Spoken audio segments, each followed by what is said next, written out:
तो चलिए पश्चिम बंगाल की खबरों के बारे में बताते हैं आपको। पश्चिम बंगाल विधानसभा ने सोमवार यानी कि 29 जून 2026 को दो बहुचर्चित और विवादास्पद विधेयकों को पारित कर दिया है। इन कानूनों के तहत सरकार को समाज विरोधी गतिविधियों को रोकने के उद्देश्य से किसी व्यक्ति को लगभग 1 वर्ष तक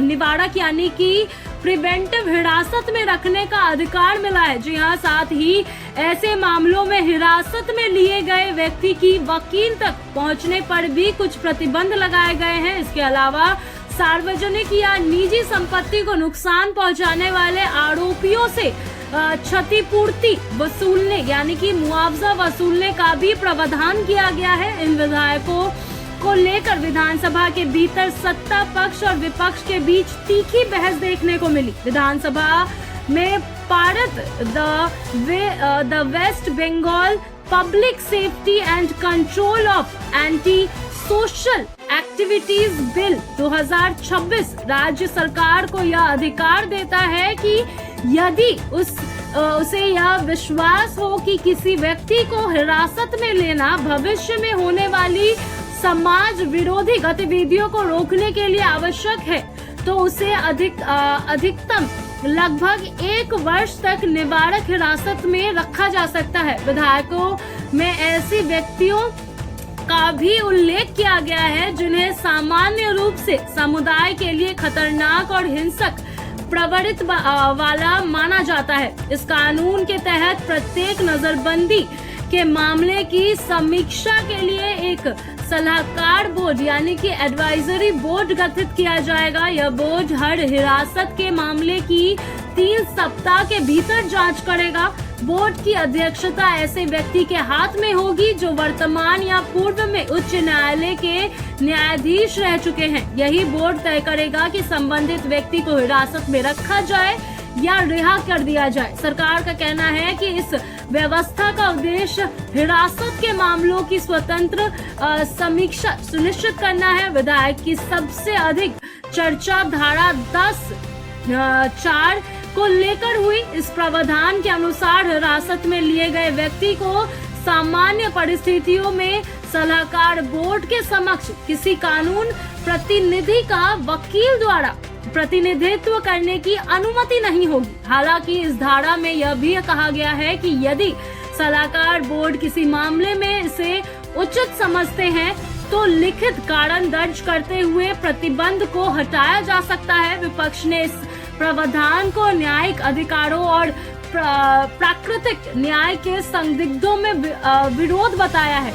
इसके साथ ही विधानसभा ने द वेस्ट बंगाल यानी कि the West Bengal maintenance of public order संशोधन बिल 2026 में पारित किया। इस कानून के तहत सार्वजनिक या निजी संपत्तियों को नुकसान पहुंचाने वाले व्यक्तियों से आर्थिक क्षतिपूर्ति वसूलने का प्रावधान किया गया है। सरकार का तर्क है कि विरोध प्रदर्शन के नाम पर सरकारी और निजी संपत्ति को नुकसान पहुंचाने वालों को अब आर्थिक रूप से जवाबदेह होना होगा। विधानसभा में इस विधेयक पर बोलते हुए मुख्यमंत्री शुभेंदु अधिकारी ने कहा कि राज्य में राजनीतिक के बढ़ते अपराधीकरण को देखते हुए इस प्रकार का कानून आवश्यक हो गया है।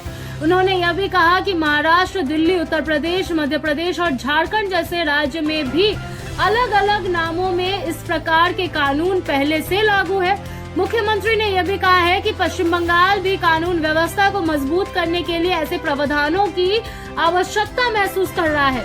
बहस के दौरान मुख्यमंत्री ने वर्ष 2025 में मुर्शिदाबाद के धुलिया में हुई भीषण या फिर मैं ये कहूँ कि धुलिया में हुई भीड़ हिंसा की घटनाओं का उल्लेख किया। उन्होंने विशेष रूप से हरगोविंद दास और चंदन दास की हत्या का जिक्र करते हुए कहा कि ऐसी घटनाओं ने राज्य में कठोर कानून व्यवस्था की आवश्यकता को और स्पष्ट कर दिया है। उन्होंने विपक्ष की आशंकाओं को खारिज करते हुए विधानसभा में स्पष्ट कहा है कि हम इस कानून का दुरुपयोग नहीं करेंगे। इस कानून का इस्तेमाल किसी के खिलाफ राजनीतिक प्रतिशोध के लिए नहीं किया जाएगा। हालांकि इस विरोध या फिर मैं ये कहूं कि हालांकि इस विधेयक को लेकर सत्ता पक्ष के भीतर भी अलग अलग राय सामने आई है।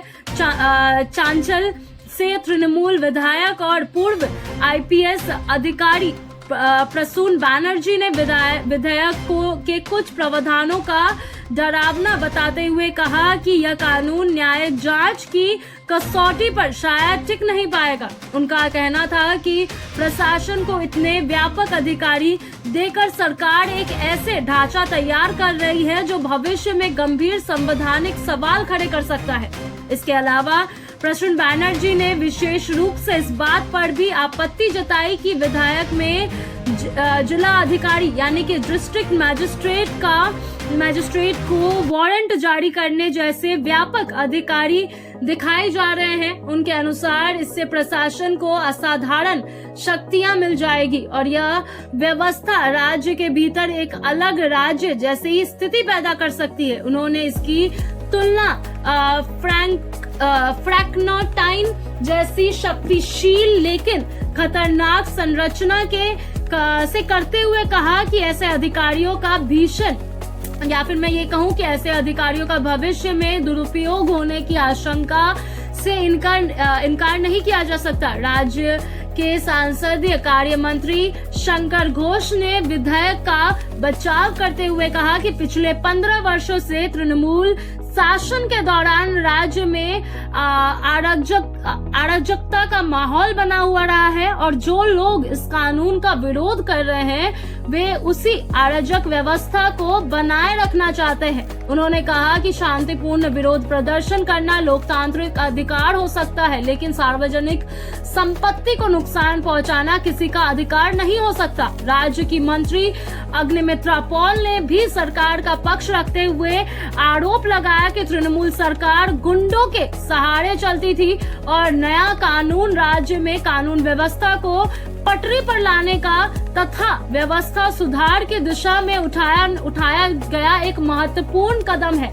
दूसरी ओर विपक्ष के कई विधायकों ने विधानसभा के आशंका जताई है कि कानून भविष्य में शांतिपूर्ण विरोध प्रदर्शन, छात्र आंदोलन और लोकतांत्रिक अभिव्यक्ति पर भी असर डाल सकता है। उनका कहना था कि प्रशासन को दिए गए व्यापक अधिकारियों का प्रयोग असहमति की आवाज को दबाने के लिए भी किया जा सकता है। विपक्ष ने मांग की कि नागरिक स्वतंत्रता और कानून व्यवस्था की बीच संतुलन बनाए रखने किसी भी लोकतांत्रिक सरकार की जिम्मेदारी है। तो वहीं कानून विशेषज्ञों का भी मानना है कि इस प्रकार के निवारक नजरबंदी कानून की संवैधानिक वैधता का परीक्षण न्यायालय में भी हो सकता है। विशेष रूप से व्यक्तिगत स्वतंत्रता, निष्पक्ष सुनवाई के अधिकार और कानून प्रतिबद्धता जैसे मुद्दों पर अदालत इन प्रावधानों की समीक्षा कर सकती है। यदि भविष्य में इस कानून को न्यायालय में चुनौती दी जाती है तो उसका निर्णय पश्चिम बंगाल ही नहीं बल्कि देश के अन्य राज्यों में भी ऐसे कानून के भविष्य को प्रभावित कर सकता है।